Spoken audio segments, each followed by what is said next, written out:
જય Swaminarayan. FIBA semester 1 મુખ્ય વિષય સમાજશાસ્ત્રમાં પેપર નંબર 1 સમાજશાસ્ત્ર પરિચય, તેનો યુનિટ 3 આપણે અભ્યાસ કરીશું.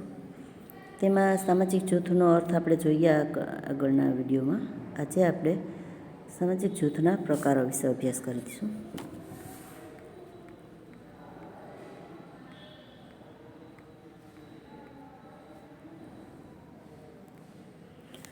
સામાજિક જૂથોના પ્રકારો.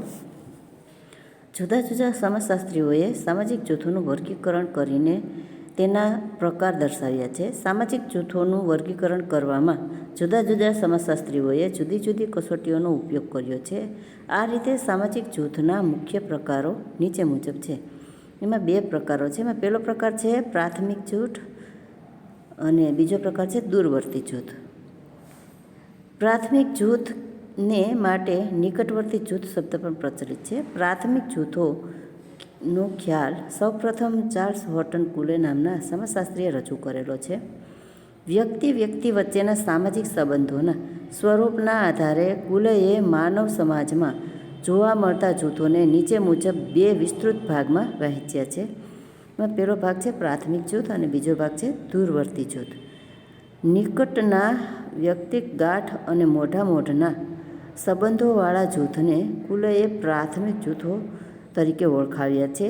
તેનાથી વિરુદ્ધ સ્વરૂપના સંબંધોવાળા જૂથોને કુલેએ બિન પ્રાથમિક જૂથો તરીકે ઓળખાવ્યા છે.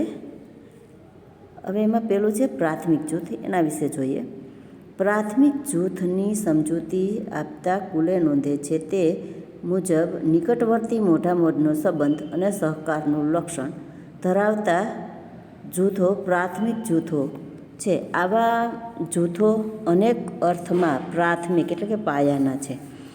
પ્રાથમિક જૂથો મુખ્યત્વે વ્યક્તિના સામાજિક પ્રકૃતિ અને આદર્શો ઘડવામાં મૂળભૂત છે. નિકટવર્તી સંબંધોના પરિણામે જૂથના સર્વસામાન્ય ધ્યેયો અને હિતોમાં વ્યક્તિના હિતો અને જીવન એકરૂપ થઈ જાય છે અને જૂથ જીવનમાં વ્યક્તિનું જીવન ઓતપ્રોત થઈ જાય છે. આવી સમગ્રતા પારસ્પરિક સહાનુભૂતિ અને તાદાત્મ્ય એકતા સૂચવે છે, જે અમેની ભાવના દ્વારા વ્યક્ત થતી હોય છે. આવા જૂથોને કુલેએ ખૂબ અમેની ભાવના તરીકેના સંબંધો એટલે કે ઓળખાવ્યા છે. આ વ્યાખ્યા પરથી જણાશે કે મોઢાનો નિકટવર્તી સંબંધ, સામાજિક સમગ્રતા અને અમેની ભાવના પ્રાથમિક જૂથના મહત્ત્વના લક્ષણો છે. જોકે અમે ભાવના માત્ર પ્રાથમિક જૂથનું જ નહીં પરંતુ પ્રત્યેક સામાજિક જૂથનું લક્ષણ છે. પરંતુ સામાજિક જૂથમાં જે અમે ભાવના વ્યક્ત થાય છે તે સામાજિક સમગ્રતા, ધ્યેયોની એકતા અને જૂથના સુગ્રંથનના પ્રતીક સમાન હોય છે. તે જૂથ સાથેનું વ્યક્તિનું મનોવૈજ્ઞાનિક તાદાત્મ્ય સૂચવે છે. જૂથના ધ્યેયો અને હિતોમાં વ્યક્તિનું જીવન ઓતપ્રોત થઈ ગયું છે તેનો તે નિર્દેશ કરે છે. આ વ્યાખ્યા અનુસાર 2 પ્રેમીઓનું જૂથ, 2 મિત્રોનું જૂથ, માતા અને બાળકનું બનેલું જૂથ, પતિ પત્નીનું બનેલું જૂથ વગેરે યુગ્મ જૂથો, 2 વ્યક્તિના બનેલા જૂથો એમ પ્રાથમિક જૂથો છે. આ ઉપરાંત કુટુંબ, રમત જૂથ, મિત્ર જૂથ, પડોશ જૂથ, ગ્રામ સમુદાય જેવા જૂથો પણ પ્રાથમિક જૂથો છે. હવે પ્રાથમિક જૂથોના લક્ષણો જોઈએ. એમાં 8 લક્ષણો છે. એમાં પહેલું લક્ષણ છે ભૌતિક નિકટતા. ઉપરોક્ત લક્ષણો એક પછી એક તપાસીએ આપણે. પ્રાથમિક જૂથ એટલે કે પ્રાઇમરી જૂથ. જૂથને નિકટવર્તી જૂથ, અંગત જૂથ, પ્રત્યક્ષ કે મોઢાના જૂથ તરીકે ઓળખવામાં આવે છે. તેનાથી ભિન્ન દૂરવર્તી જૂથ માટે ગૌણ જૂથ, પરોક્ષ જૂથ, બિન અંગત જૂથ અને બિન પ્રાથમિક જૂથ જેવા પર્યાયો પણ વપરાય છે. એમાં પ્રાથમિક જૂથનો અર્થ અહીં મૂળભૂત કે પાયાનું, બેઝિક, ફંડામેન્ટલ એવો થાય છે. ભૌતિક નિકટતા પ્રાથમિક જૂથના સભ્યો વચ્ચે ભૌતિક શારીરિક નિકટતા હોય છે. તેઓ વચ્ચે મોટાનો એટલે કે ફેસ ટુ ફેસ સંપર્ક હોય છે. આવો સંબંધ બે બાબતો વ્યક્ત કરે છે. પહેલું, સભ્યો વચ્ચેની શારીરિક નિકટતા એટલે કે પ્રત્યક્ષ સંબંધ, અને બીજું સભ્યો વચ્ચે સામાજિક નિકટતા એટલે કે એક જોતા જોઈએ તો કે કુટુંબ છે એ નજીકનું જૂથ છે અને મિત્ર મંડળ છે એ પણ નજીકનું જૂથ છે, જે સતત મળતું રહે, ફેસ ટુ ફેસ મળતું રહે, મોટાના સંબંધો છે તે. પ્રાથમિક જૂથના સભ્યો વચ્ચે શારીરિક નિકટતા કે પ્રત્યક્ષ સંબંધ હોય તો જ તેવું નથી. બે મિત્રો 1000 માઇલના અંતરે વસતા હોય છતાં તેનું મિત્ર જૂથ પ્રાથમિક જૂથ છે. જ્યારે રેસ્ટોરાં કે ટ્રેનમાં અજાણી વ્યક્તિઓ એક સાથે જ બેઠી હોય છતાં તે વ્યક્તિઓનું પ્રાથમિક જૂથ નથી. એટલે મોટાના સંપર્કનો અર્થ સામાજિક નિકટતા જ વધુ યોગ્ય છે. આમ છતાં સભ્યો વચ્ચે સામાજિક નિકટતા વિકસાવવા માટે ભૌતિક કે શારીરિક નિકટતા જરૂરી છે. કારણ કે જ્યારે વ્યક્તિઓ અમુક સમય સુધી સાથે મળીને કામ કરે છે ત્યારે તેઓ વચ્ચે પ્રાથમિક સંબંધો વિકસે છે. સાથે બેસીને વાતો કરવાથી, જોવાથી, એકબીજાના વિચારો, અભિપ્રાયો અને ભાવનાઓથી આપલે સરળ બને છે. શારીરિક નિકટતાથી અંગચેષ્ટાઓ દ્વારા વાતચીત, વ્યવહાર શક્ય બને છે. શારીરિક નિકટતાથી વ્યક્તિઓ વચ્ચે ભાવનાઓ અને લાગણીઓ વ્યક્ત થઈ શકે છે અને વ્યક્તિઓ વચ્ચે એકતા સધાય છે. સહભોજન, સાથે રમવું, ફરવું, વાંચવું વગેરે પ્રવૃત્તિઓ વ્યક્તિઓ વચ્ચેની એકતાના બાહ્ય પ્રતીકો છે. આમ ભૌતિક નિકટતા પ્રાથમિક જૂથનું અનિવાર્ય લક્ષણ નથી, પરંતુ તે પ્રાથમિક જૂથના વિકાસ માટેની તક પૂરી પાડતી ભૌતિક શરત છે. એટલે કે નિકટનું જૂથ એ છે કે જે મોટા સંબંધો છે, સાથે રમે છે, રહે છે, સાથે ભોજન લે છે, હરે છે, ફરે છે. આ એક પ્રાથમિક જૂથ છે જે આપણા નજીકનું છે, સદાય સાથે રહે છે, એને પ્રાથમિક જૂથનો દરજ્જો દે છે. એમાં બીજું છે નાનું કદ. પ્રાથમિક જૂથનું કદ નાનું હોય છે. આમ છતાં બધા નાના જૂથો પ્રાથમિક જૂથ નથી. દાખલા તરીકે 3 વ્યક્તિઓનું બનેલું તપાસ પંચ નાનું જૂથ હોવા છતાં તે પ્રાથમિક જૂથ નથી. પ્રાથમિક જૂથના સભ્યોની સંખ્યા 2 થી 50 કે 60 સુધીની હોઈ શકે છે. જો કે પ્રાથમિક જૂથના સભ્યોની કોઈ નિશ્ચિત સંખ્યા આપી શકાય નહીં. ગ્રામ સમુદાય જેવું પ્રાથમિક જૂથ આથી પણ વધુ સંખ્યાનું બનેલું હોય છે. જૂથનું કદ મોટું હોય તો સભ્યો પરસ્પર નિકટતા કેળવી શકે નહીં. એટલે એમ કહી શકાય કે પ્રાથમિક જૂથનું કદ તેના સભ્યો પરસ્પર નિકટતા કેળવી શકે તેટલું નાનું હોય છે. જૂથ નાનું તેમ નિકટતા વધુ. નાના કદના કારણે સભ્યો સહેલાઈથી વ્યક્તિગત રીતે પરસ્પરને ઓળખી શકે છે, પ્રત્યક્ષ સંબંધમાં આવી શકે છે, રૂબરૂ ચર્ચા કરી શકે છે. તદુપરાંત તેઓ જૂથ ચારિત્ર્ય અને જૂથ એકતા ઝડપથી વિકસાવી શકે છે. આમ શારીરિક નિકટતાની જેમ જ નાનું કદ એ પ્રાથમિક જૂથની ભૌતિક શરત છે. એટલે કે સભ્યોમાં જેમ નાનું કદ હોય, એટલે કે થોડાક સભ્યો હોય, તેમ તેની સંબંધો નિભાવવાની તથા સાથે એટલે કે રૂબરૂ મળવાની, તદુપરાંત એકાબીજા જૂથની એકતાની ઝડપ વધે છે, શારીરિક નિકટતા વધે છે. તેમ આવું બધું પણ પ્રાથમિક જૂથોમાં શક્ય છે. એના પછીનું છે સંબંધોનું કાયમીપણું. તેમાં જોઈએ પ્રાથમિક જૂથના સભ્યો વચ્ચેના સંબંધો લાંબો સમય ટકી રહે છે. દાખલા તરીકે મિત્રો વચ્ચેના સંબંધો, મા બાપ અને બાળકો વચ્ચેના સંબંધો સમગ્ર જીવનકાળ દરમિયાન ટકી રહે છે. પ્રાથમિક જૂથના સભ્યો વચ્ચેના સંબંધ વધુ લાંબો સમય ટકી રહે છે. જૂથ લાંબો સમય ટકે તો સભ્યો વચ્ચેના સંબંધો ગાઢ બને છે. તેઓ વચ્ચેના બંધનો વધુ મજબૂત બને છે. એટલે કે જે નિકટવર્તી સંબંધો છે, એટલે કે એક જ ઘરમાં રહેતા માતા પિતા અને તેના સંતાનો તેમજ મિત્ર મંડળ, એ કાયમી જૂથ છે. જેના નિકટથી કે જેના સંબંધોથી આ જૂથમાં મજબૂતાઈ આવે છે. એ પછીનું પ્રકાર છે ધ્યેયોની એકતા. ધ્યેયોની એકતા પ્રાથમિક જૂથનું મહત્ત્વનું લક્ષણ છે. કુલેએ આપેલ જૂથની વ્યાખ્યામાં આ લક્ષણ ઉપર ભાર મૂકીને કહ્યું છે કે પ્રાથમિક જૂથના ધ્યેયોમાં વ્યક્તિનું જીવન અને ધ્યેય ઓતપ્રોત થઈ જાય છે. ધ્યેયોની આવી એકતાને કુલેએ સામાજિક સમગ્રતા તરીકે ઓળખાવી છે. આવી સમગ્રતા અમે ભાવના દ્વારા વ્યક્ત થાય છે. પ્રાથમિક જૂથના સભ્યો દરેક બાબત પ્રત્યે સમાન દ્રષ્ટિથી જુએ છે. વ્યક્તિ પોતાના ધ્યેયને અન્ય સભ્યના કલ્યાણ માટે ગણે છે અને અન્ય સભ્યોના ધ્યેયને પોતાના ધ્યેય તરીકે ગણે છે. અર્થાત દરેક સભ્ય અને સભ્યના કલ્યાણને પોતાનું જ કલ્યાણ ગણે છે. પોતાના મિત્રની મુશ્કેલીને પોતાની મુશ્કેલી ગણે છે. આવી જ ઘટના કુટુંબમાં જોવા મળે છે. ટૂંકમાં પ્રાથમિક જૂથમાં સભ્યો સૌના સુખે સુખી અને સૌના દુઃખે દુઃખીની લાગણી અનુભવતા હોય છે. જોકે પ્રાથમિક જૂથોમાં ધ્યેયોની એકતા હંમેશા સંપૂર્ણ હોતી નથી. તેમાં પણ વ્યક્તિગત હિતો ભાગ ભજવે છે.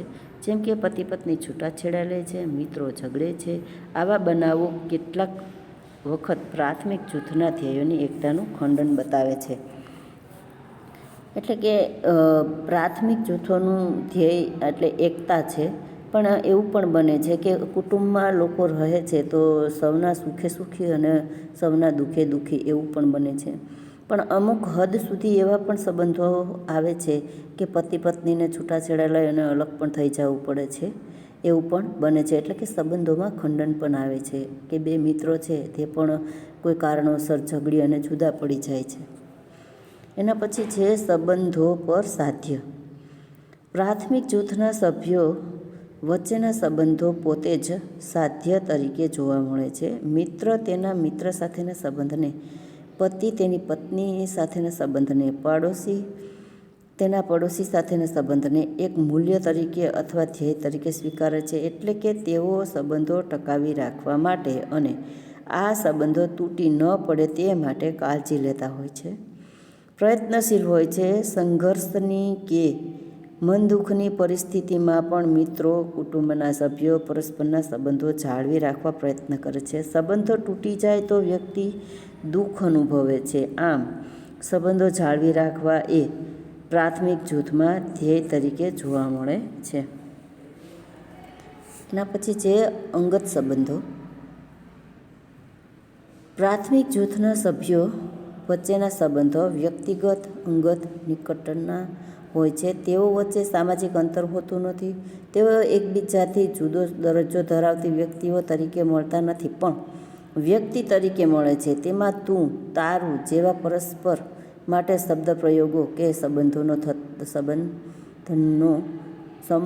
થતા હોય છે. આવા સંબંધો બીજી રીતે પણ વ્યક્ત થાય છે. જેમ કે સંબંધમાં આવતી વ્યક્તિ અદૃશ્ય થતાં અંગત સંબંધનો પણ અંત આવે છે. મિત્રનું અવસાન થતાં તેની સાથેના અંગત સંબંધો બીજી વ્યક્તિ સાથે બાંધી શકતા નથી. એટલે કે આવા અંગત સંબંધો માટે એક વ્યક્તિના સ્થાને બીજી વ્યક્તિનું સ્થાપન શક્ય નથી. એના પછી છે સર્વાંગી સંબંધો. પ્રાથમિક જૂથના સભ્યો વચ્ચેના સંબંધો સર્વાંગી હોય છે. એટલે કે તેમાં સંબંધોનું કોઈ એક જ પાસું વ્યક્ત થતું નથી, પરંતુ વ્યક્તિના જીવનના બધા જ પાસા, વ્યક્તિના સંપૂર્ણ સંબંધો વ્યક્ત થાય છે. સંપૂર્ણ વ્યક્તિત્વ વ્યક્ત થાય છે. અર્થાત સભ્યો પરસ્પરના સમગ્ર જીવનથી પરિચિત બને છે. આને જ સર્વાંગી સંબંધો કહેવાય. સર્વાંગી સંબંધોને લીધે વ્યક્તિનું મૂલ્યાંકન તેની શક્તિના આધારે નહીં, પણ ખરેખર તે શું છે તેના આધારે થાય છે. પછી છે સ્વયંજનિત સંબંધો. પ્રાથમિક જૂથના સભ્યો વચ્ચેનો સંબંધ પ્રાથમિક, સ્વાભાવિક કે આપમેળે અસ્તિત્વમાં આવે છે. એક સામાજિક પ્રાણી તરીકેની માનવીની કેટલીક મૂળભૂત સામાજિક માનસિક જરૂરિયાતોમાંથી સહજ કે સ્વાભાવિક રીતે જ પ્રાથમિક જૂથો માનવ સમાજમાં સાર્વત્રિક રીતે વિકસી આવે છે. કુટુંબ જેવું પ્રાથમિક જૂથ આપોઆપ ઉદ્ભવેલું છે. મિત્ર જૂથ રચવામાં આવતું નથી કે મિત્ર બનાવવામાં આવતો નથી, પણ આપણે આપોઆપ મિત્ર બની જઈએ છીએ. પ્રાથમિક સંબંધ વ્યક્તિની ઈચ્છા પર આધારિત છે, તે સ્વૈચ્છિક છે. આમ પ્રાથમિક જૂથમાં સ્વયંજનિત સંબંધો હોય છે, એટલે કે સ્વયં રીતે સંબંધો જોડાઈ જાય છે. કોઈ પણ મિત્ર મંડળની અંદર તમે રહો છો તો એવું વિચારીને ન ગયા હોય કે આપણે જાને મિત્ર બનાવવું, પણ એ આપોઆપ મિત્રતા થઈ જાય છે.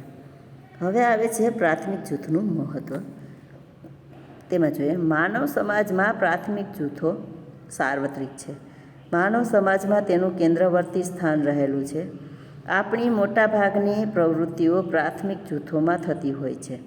આથી વ્યક્તિ માટે અને સમાજ માટે પ્રાથમિક જૂથનું વિશિષ્ટ મહત્ત્વ રહેલું છે, જે નીચેની ચર્ચા સ્પષ્ટ કરશે. પહેલું છે માનવ પ્રકૃતિનું ઘડતર. પ્રાથમિક જૂથો માનવ પ્રકૃતિ અને સામાજિક આદર્શો ઘડવામાં મૂળભૂત ભાગ ભજવે છે. આથી કુલે પ્રાથમિક જૂથને તરીકે ઓળખાવે છે. જન્મ સમયે બાળક પશુ સમાન હોય છે, પરંતુ પ્રાથમિક જૂથો તેનામાં માનવ લક્ષણો વિકસાવી તેને સામાજિક વ્યક્તિ બનાવે છે. પ્રાથમિક જૂથ સામાજિક વલણોને સર્જનાત્મક સ્વરૂપ આપે છે, માનવ મૂલ્યોના બીજ રોપે છે, વફાદારીની ભાવના વિકસાવે છે. આમ પ્રાથમિક જૂથો માનવ પ્રકૃતિનું ઘડતર કરવામાં મહત્ત્વનો ફાળો આપે છે. એટલે કે જ્યારે વ્યક્તિ જન્મે છે, બાળક જન્મે છે, ત્યારે તે મનુષ્ય તો દેખાવમાં તો મનુષ્ય છે, પણ એની જે રીતો છે એ એક પશુ સમાન છે, કારણ કે જન્મેલા બાળકને કશી ખબર પડતી નથી. તેને વ્યક્તિની વચ્ચે રહી અને એને વ્યક્તિ બનાવવામાં, એટલે કે માણસ બનાવવામાં આવે છે. તેને ટેવો અને મૂલ્યોથી ઘડવામાં આવે છે. પછી છે સામાજિકરણ. વ્યક્તિ, કુટુંબ, મિત્ર જૂથ, રમત જૂથ જેવા પ્રાથમિક જૂથો દ્વારા સામાજિક અને સાંસ્કૃતિક વારસો મેળવે છે. વિવિધ ભૂમિકાઓ ભજવતા શીખે છે.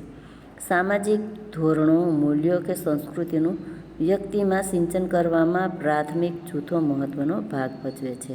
એટલે કે વ્યક્તિને સામાજિકરણ આપવામાં, એટલે કે સરખી રીતે સામાજિક નાગરિક બનાવવામાં કુટુંબનો, મિત્ર મંડળનો અને જે રમતો, એટલે કે શેરીઓમાં રમત રમવા જાય છે તે જૂથો દ્વારા તેને વારસો આપવામાં આવે છે અને એ માણસની ભૂમિકા આપવામાં આવે છે. પછી છે વ્યક્તિત્વનો વિકાસ. વ્યક્તિના વ્યક્તિત્વનો ઉદ્ભવ અને વિકાસ કુટુંબ જેવા પ્રાથમિક જૂથમાં થાય છે. એ જ રીતે મિત્ર જૂથો પણ તેમાં નોંધપાત્ર ફાળો આપે છે. વ્યક્તિના વલણો, માન્યતાઓ, આકાંક્ષાઓ, સામાજિકતા, અનુકૂલન વગેરે વ્યક્તિના ગુણો પ્રાથમિક જૂથમાં આકાર લે છે. પ્રાથમિક જૂથમાં વ્યક્તિના હિતો, ધ્યેયો અને ઈચ્છાઓ કે સ્વપ્નોનું ઘડતર થાય છે અને તેની અભિવ્યક્તિ પણ પ્રાથમિક જૂથોમાં થાય છે. એટલે કે વ્યક્તિનો વિકાસ છે એ વ્યક્તિના જૂથમાં કે સમૂહમાં રહી અને તેનું ઘડતર થાય છે. એના પછીનું છે સામાજિક માનસિક સંતોષ. તેમાં જોઈએ, પ્રાથમિક જૂથોમાં મહદઅંશે અપેક્ષિત રીતોમાં આંતરક્રિયા થતી હોય છે. આમ છતાં અહીં વર્તનના જડ બંધનો હોતા નથી, પરંતુ વ્યક્તિ એક પ્રકારની મુક્તિ અનુભવે છે. વ્યક્તિ અન્ય સ્થળે જે કરી શકતી નથી તે અંગત બાબતની સુખ દુઃખની લાગણીની અભિવ્યક્તિ પ્રાથમિક જૂથમાં શક્ય બને છે. તે બાબતની અભિવ્યક્તિ અન્ય સ્થળે ન થઈ શકે તેની અભિવ્યક્તિ મા બાપ પાસે થઈ શકે છે, પત્ની પાસે કે પતિ પાસે થઈ શકે છે, અંતે મિત્ર પાસે દિલ ખોલીને વાત કરી શકે છે. આનાથી વ્યક્તિને એક પ્રકારનો સામાજિક માનસિક સંતોષ અને સલામતી મળે છે. આમ વ્યક્તિ અને સમાજ માટે પ્રાથમિક જૂથોનું વિશિષ્ટ મહત્ત્વ રહેલું છે. આથી જ મેકાઇવર અને પેજ પ્રાથમિક જૂથને સર્વ સામાજિક સંગઠનના કેન્દ્ર તરીકે અને સામાજિક ઘડતરના પ્રાથમિક બિંદુ તરીકે ગણે છે. અહીંયા આપણે પહેલો પ્રકાર પૂરો થાય છે. બીજો પ્રકાર છે દૂરવર્તી જૂથના અર્થ. એ આવતા વિડીયોમાં લઈશું. જય સ્વામિનારાયણ.